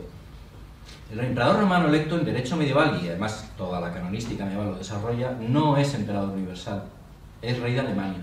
Se dice Rex Romanorum sive Rex Teutonicorum. Estas cosas medievales, que llaman rey de romanos al rey de Alemania, estas cosas que tenían los hombres medievales, que llaman así de curiosos. Pues bien, en realidad, aunque se llame Sacro Imperio Romano Germánico, que eso no queda disuelto, la estructura del Sacro Imperio existe hasta 1806, pero su cabeza, al igual que ocurrió muchas veces en la Edad Media, no es llegada a coronar por el Papa, ergo no es soberano universal. Esta es la respuesta desde el punto de vista de pensamiento político a tu pregunta. Que hay un Sacro Imperio Romano, pero la monarquía universal es la española. El monarca español tampoco es coronado por el Papa, pero de facto, desde el momento, y esto es un dato que a veces se pierde de vista, que se le da el título de reyes católicos a todos los soberanos españoles, recordad que antes de Fernando el Católico, Isabel la Católica, que tienen el título a nivel individual, no ex officio, solo había sido llamado rey católico Pedro de Aragón, el héroe de las Navas, Pedro el Católico. Los reyes católicos se convierten en su majestad católica, el rey de España, a partir de Felipe II. El título católico significa universal. Luego, si el Papa dice que algo es la monarquía católica, ¿qué está diciendo el lenguaje político? La monarquía universal. Porque el rey de Francia era su majestad cristianísima, el rey de Francia. Cristianísimo no es universal, de Roa de Cretia. No. Su majestad apostólica, el rey de Hungría. Y así podríamos ir con títulos. El único soberano que ya de forma ex officio, es decir, hereditaria, hasta Alfonso XIII, ha sido su majestad católica, el rey de España, ha sido el rey de España.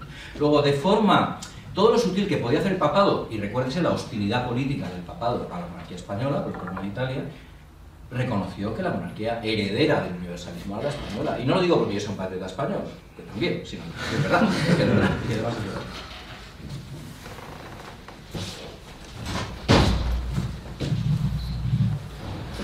Muchas gracias. Quería hacer una pregunta a cada uno de los ponentes. A don Alejandro, en la Escuela de Salamanca y en otros autores del pensamiento hispánico, hasta tan tarde como Saavedra Fajardo, la teoría del origen del poder que se maneja es el pactismo medieval, el hispánico, en que el origen de la potestad real está en una delegación por parte del pueblo.